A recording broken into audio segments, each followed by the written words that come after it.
저희가 이를 행할 수 있느니라. 아멘. 사랑과 긍휼의 하나님, 오늘 이 자리에 주님의 사랑을 힘입어서 주님을 찬양하고 경배하기 위해 모였습니다. 하나님, 저희의 예배가 공허하게 흩어지며 하나님 목적 잃은 예배가 되지 않게 하여 주시고, 신령과 진정으로 하나님 몸만 와서 다른 생각하고 다른 일 하는 것이 아니라 저희가 신령과 진정으로 마음을 맞춰서 주님을 경배하고 예배하게 하여 주시옵소서. 이 예배를 시종일관 이끌어 주실 것 믿습니다. 우리 주 예수 그리스도 이름으로 기도드립니다. 하나님 말씀 데살로니가후서 3장 16절에서 18절 말씀, 신약성경 335쪽에 있습니다. 데살로니가후서 3장, 데살로니가후서 3장 16절에서 18절 말씀, 신약성경 335쪽.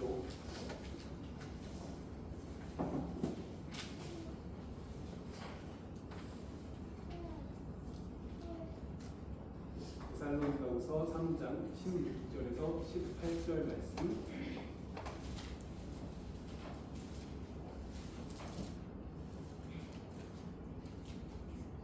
다 찾으신 줄 알고 말씀 교독하겠습니다. 평강의 주께서 친히 때마다 일마다 너희에게 평강을 주시고 주께서 너희 모든 사람과 함께 하시기를 원하노라. 나 바울은 친필로 문안하노니 이는 편지마다 표시로서 이렇게 쓰노라. 우리 주 예수 그리스도의 은혜가 너희 우리에게 있을지어다. 아멘. 이 시간 하교수 성간의 찬양 있겠습니다.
별이라는 제목으로 말씀 전하시겠습니다.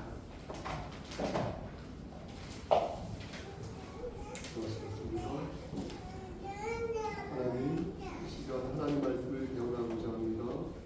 반듯하게 잘 전할 수 있도록 도와주시옵소서. 예수님의 이름으로 기도드렸습니다. 아멘. 지난 금요일 아침 예배 강사를 혹시 기억하십니까? 저는 지난 금요일 아침 예배 때 멸망의 아들들에 관해서 여러분들에게 말씀을 전한 바 있습니다. 예수님이 재림하시기 전에 멸망의 아들이 등장하는데요. 그 숫자가 한두 명이 아니라고 말씀드렸습니다. 지난 역사를 돌아보면 예수님이 성령 60 하신 이후에 약 2000년 정도 지났지 않습니까? 그동안에 얼마나 많은 멸망의 아들들이 출몰하였습니까? 근데 이들이 밖으로 다 퍼지고 나올 때까지 예수님의 재림이 없을 것이다 라는 것입니다. 하지만 멸망의 아들이 마귀인 것은 아니에요, 여러분. 마귀의 수와 마귀의 도구 정도 되는 것이지 멸망의 아들 자체가 마귀가 아니니 우리는 그분을 구별해서 이해해야 되겠습니다. 그럼 멸망의 아들들을 식별할 수 있는 방법이 뭐겠습니까? 이 또한 지난 아침 강사 때 말씀드린 바 있는데요. 멸망의 아들들에게 몇 가지 특징이 있습니다. 첫째, 성경은 그들이 매우 교만하다 이렇게 말합니다. 그들의 그들이 매우 기고만장했죠. 기고만장해서 천방지축. 그 행동이 매우 잔인하고 완악하다 이렇게 말씀합니다. 그들은 자신을 하나님이라고 부르거나 하나님이 존재하지 않는다고 말합니다. 그래서 온갖 완악하고 폐역한 강팍한 짓을 일삼합니다. 나쁜 행동을 보입니다. 모두 하나님 앞에서 교만하여서 나온 행동이니 대통령을 그럴 수 있죠. 대통령의 할아버지를 그럴 수 있습니다. 그래서 매우 교만하여서 멸망의 아들들을 우리가 식별하고자 한다면 우리는 우리 앞에 서 있는 사람이 교만한지 알 수가 있죠. 보고 알 수 있습니다. 저 사람들 교만하다 못하나 멸망의 아들을 확률이 높은 것입니다. 두 번째 특징이 무엇입니까? 불의를 좋아한다고 말씀드렸습니다. 원래 사람들 마음속에는 선한 것으로 가득 차 있었지 않습니까? 그런데 죄를 짓고서 그 마음이 악한 마음으로 바뀌었지 않습니까? 하지만 사람들 마음속에는 여전히 그 선한 마음이 남아있습니다. 그래서 우리가 나쁜 것을 보면 본능적으로 어떻습니까? 경계하고 또 좋은 것을 보면 어떻습니까? 괜찮습니다. 좋은 것을 보면 우리가 어떻습니까? 본능적으로 마음이 흐뭇한 것입니다. 미소를 띠게 되는 것입니다. 근데 멸망의 아들들은 어떻다? 그렇지 않다는 것입니다. 그들의 마음은 상당히 딱딱하고요, 강팍하고요, 사람 죽이는 것뿐이 아닙니다. 그들은 악한 것을 즐겨 찾습니다. 인권 이런 것들 신경 쓰지 않습니다. 생명 중요하지 않습니다. 국익을 위해서라면 혹은 자신의 일을 위해서라면 마구마구 사람을 죽이라. 뭐가 그렇게 생각합니다. 그들은 마귀의 수하가 된 것을 너무나 좋아하여서요. 마귀에게 자신의 영혼을 빼앗긴 것을 즐기는 것도 같습니다. 물론 우리도 악한 것을 탐할 때가 있죠. 그렇죠? 우리도 교만할 때가 있습니다. 하지만 우리는 어떻습니까? 죄를 짓고 나면 통회하지 않습니까? 회개하지 않습니까? 하나님께 우리 죄를 빌지 않습니까? 그러나 멸망의 아들들은 그렇게 하지 않습니다. 한마디로 말씀드리면 그들은 어때요? 회개하지 않는 경우다. 이렇게 말씀드립니다. 회개하지 않는다. 오늘 보면 이 말씀은 데살로니가 후서는 마지막 장. 데살로니가 후서의 마지막 장이 오늘 본문이 되겠습니다. 뭐든지 중요한 내용 뒤에 있지 않습니까? 사도 바울은 데살로니가 교인들에게 이런저런 보면을 데살로니가 전서에 정하고 후서에 통틀에 이 3장 말씀에 콕 찍어서 말씀하고 정리하고 있는 것입니다. 그러니까 데살로니가 후서 3장 말씀은 사도 바울이 데살로니가 교인들에게 편지를 쓴 주된 목적이잖아. 대선인과 후서를 정리한 결론의 말씀이 여기 있다. 이 결론을 한마디로 요약해서 말씀드릴게요. 그러면 이거 따라해 보시겠습니까? 우리가 따라해 보시겠습니다. 너희는 신실하지 않은 자를 경계하라. 좀만 크게 해주시면 어떨까요? 너희는 너무 큰 것 같아요. 다시 너희는 신실하지 않은 자를 경계하라. 즐겁게 말씀하셨습니다. 신실하지 않은 자를 이 말씀이 오늘 말씀 요지가 되겠습니다. 신실하지 않은 자를 경계하라. 바울이 신실하다는 것을 믿보다라고 표현했습니다. 믿보다는 그 뜻이죠. 믿는다는 것이죠. 신뢰한다는 것이죠. 또 믿음직스럽다는 것이죠. 확실하다는 것이죠.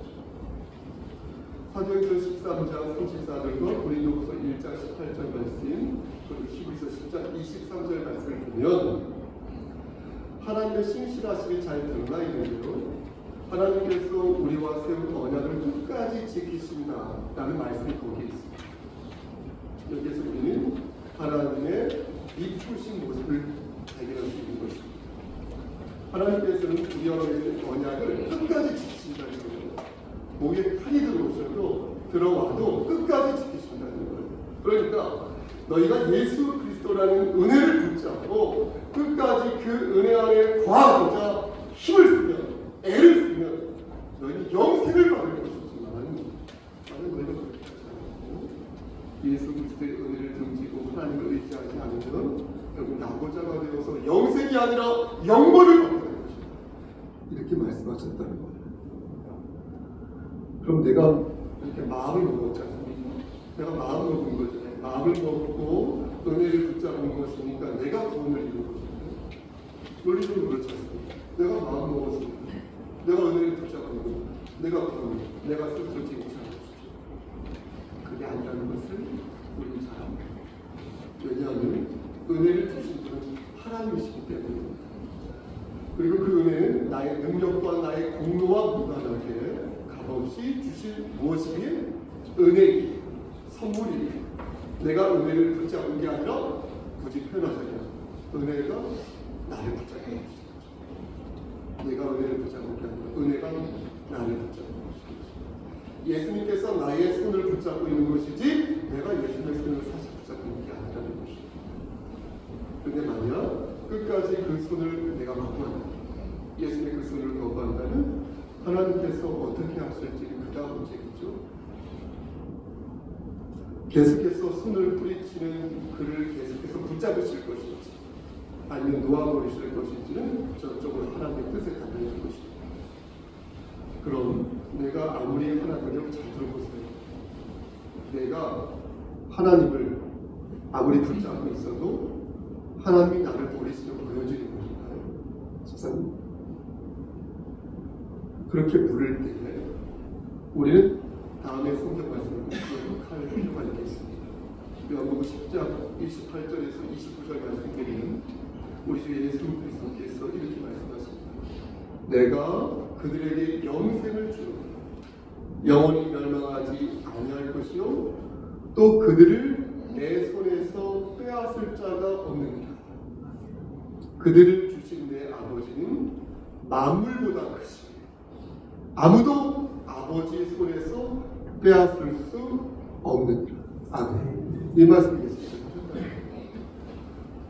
너무 다행이지 않습니까? 그러니까 그리스도인들은 버려진다는 두려움을 되게 중요한데 지혜롭게 가질 필요가 있다.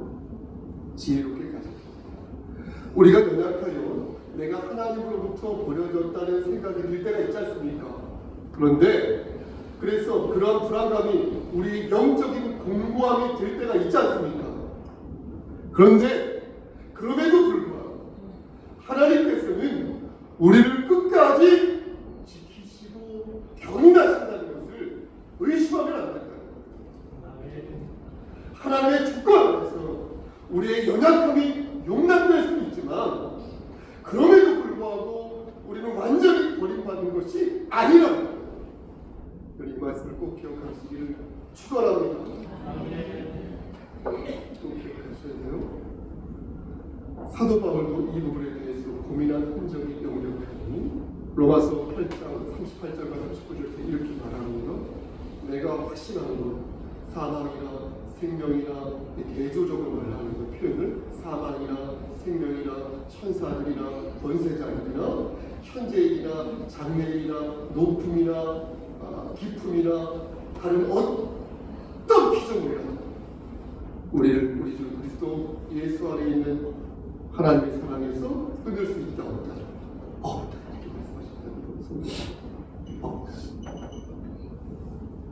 그러므로 개혁주의 신앙으로 잘 들으십시오. 기본적으로 하나님께서 당신의 언약 백성을 끝까지 지켜주신다는 믿음을 전제합니다. 이것을 성도의 견인이라고 하니 참된 믿음 가운데 있는 사람들은 결코 나고자가 되지 않는다는 것입니다. 이를 믿으십니까? 다시 본문으로 돌아가겠습니다. 데살로니가 후서의 결론은 앞에서 말씀드린 것처럼 신실하지 않은 자를 너희는 경계하라라는 말씀을 드리겠습니다. 그러니까 하나님은 신실하신데 사람은 신실하지 않다는 것, 믿을 수 없다는 거예요. 그래서 너희는 하나님을 의지하되 여기서 있는 저 같은 사람 또 아무튼 그런 사람들을 의지하지 말라. 그래서 바울은 데살로니가 교인들을 향하여서 배은망덕하고 믿을 수 없는 사람들을 조심해라 이렇게 경고한 것입니다. 그래서 여러분 5절 말씀 한번 보시겠습니까? 5절 말씀을 보면 그러나 주님께서 여러분들의 마음을 어떻게 하셨어? 인도하셨어요. 하나님의 사랑과 그리스도의 무엇으로? 그렇죠. 인내로 들어가게 하실 것이다. 이렇게 표현한 것입니다. 근데 왜 바울은 5절 말씀에서 하나님의 사랑과 그리스도의 인내를 구별하여서 표기한 것일까? 거기에 이유가 있습니다. 하나님의 사랑이 없으면 그리스도는 살 수 없다는 거예요. 그리고 우리 주 예수 그리스도의 인내가 없으면 우리는 고난을 겪을 수가 없다는 거예요. 따라서 그리스도의 인내와 하나님의 사랑 안에서 너희가 그 속으로 들어가서 하나님의 사랑과 그리스도의 인내를 구별하여서 너희의 형제를 용서하고 너희가 직면한 여러 고난과 고통을 견디어 나갈 것을 권면하고 있는 것입니다. 그런데 말씀을 여러분 가만히 보십시오. 가만히 보면 바울은 참으라고만 말하였지 말하지 않았다. 참아, 무조건 참아 이렇게 말하지 않았다는 7절 말씀을 보면 바울은 자신이 무질서하게 행동한 적이 없다. 나는 본보기를 보였다라고 말하면서 9절까지 말씀을 이어서 보면 사도 바울은 자신이 규모 없이 행동한 적이 없다 이렇게 고백합니다. 자신은 공짜로 누구에게 뭘 얻어먹은 적이 없다. 또 자신은 앉아서 돈을 벌려 하지 않고 주야장천으로 일을 하면서 교회에 부담을 주지 않기 위해서 힘썼다. 이렇게 바울은 고백합니다. 고린도전서 9장 4절과 10절 말씀을 보면요, 우리가 먹고 마실 권리가 없겠냐? 없겠냐? 이렇게 말해요. 누가 자기 비용으로 분봉물을 하겠냐? 하겠냐? 이렇게 말해요. 누가 포도를 심고 그 열매를 먹지 않겠느냐? 누가 양떼를 기르고 그 양떼의 젖을 먹지 않겠느냐? 이렇게 말하면서 바울은 자신이 충분히 복음을 위해서 수고했으니까 자신은 도움을 받을 수 있는 권리가 있다. 이렇게 말합니다. 사실 바울은 자신이 받을 수 있는 모든 특권들을 다 내려놓았는데 그 이유는 교회의 순전함을 지키기 위해서 그런 것이었습니다. 자기 자신부터 희생해야 뭐가 되니까 그렇게 해야 한다는 것을 알았던 것입니다. 바울은 그렇게 살았고 그래서 당당하게 데살로니가 교인들에게 복음을 가르칠 수 있었으니 이 부분 오늘을 사는 목회자들, 저를 포함한 많은 목회자들이 각성하여 도전을 받아야 할 대목이라고 생각합니다.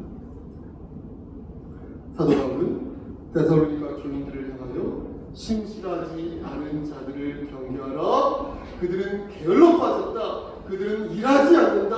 그들은 하나님의 말씀에 순종하지 않는다. 그러니 너희는 그들을 경계해라. 이렇게 말씀하고 있는 것입니다. 바울은 일하지 않는 자들에게 이렇게 말했습니다. 여러분 12절 말씀 보시겠습니까? 12절 말씀을 보면 조용히 일하여 자기 양식을 구하라. 그러니까 바울은 밥 먹는 것 때문에 타인에게 폐를 끼쳐서는 안 된다는 거예요. 더 이상 타인의 아량이나 관대함을 기대하면서 너희는 계속해서 빌어먹으면 안 될 것이니 너희는 노력한 것 이상의 것들을 얻으려 하지 말라는 거예요. 심은 대로 거둬야 된다는 거예요. 교회가 가난하고 교회가 가난한 자를 도울 수는 있죠. 하지만 거기에는 성령 하나님께서 주신 지혜가 있어요. 성경은 분명히 일하지 않는 자는 먹지도 말라고 말씀해요. 성경에서 말하는 구제의 대상은 여러분 잘 들으시죠? 가난하고 가련한 자인 것이지 게으른 자가 아니에요. 놀고 먹는 자가 아니에요. 게으른 자는 신실하지 않습니다. 탐욕이 많은 자도 신실하지 않습니다. 겉과 속이 다른 자도 신실하지 않습니다. 사기꾼이나 호사가들도 신실하지 않습니다. 교회는 신실하지 않은 사람을 경계하고 신실한 사람들을 섬겨한다는 거예요. 그래서 바울은 데살로니가 교인들을 향하여 어떻게 말했습니까? 신실하지 못한 자들을 경계하고 그들과 가까이 그런데 여러분 13절 말씀을 한번 보시겠습니까? 13절 말씀을 보면 중요한 권면 하나를 볼 수가 있습니다. 바울은 데살로니가 교인들에게 말하기를 선을 행하다가 낙심하지 말라 이렇게 말합니다. 이 말씀을 읽겠습니다. 너희가 교회에서 열심히 봉사하는 사람들을 볼 것인데 그 열심히 봉사하는 사람들에게 한 말로서 너희가 하나님의 영광을 위하여서 그들이 선을 행하는데 그 과정에서 낙심하지 말라. 상처받지 말라는 거예요. 실족하지 말라는 거예요. 낙심하더라도 훌훌 털어버리시고 다시 일어나세요. 그들이 한 말을 마음에 두지 마세요. 하나님만 바라보시면서 다시 용기를 얻으세요 라고 바울은 말하는 것입니다. 상처받지 마.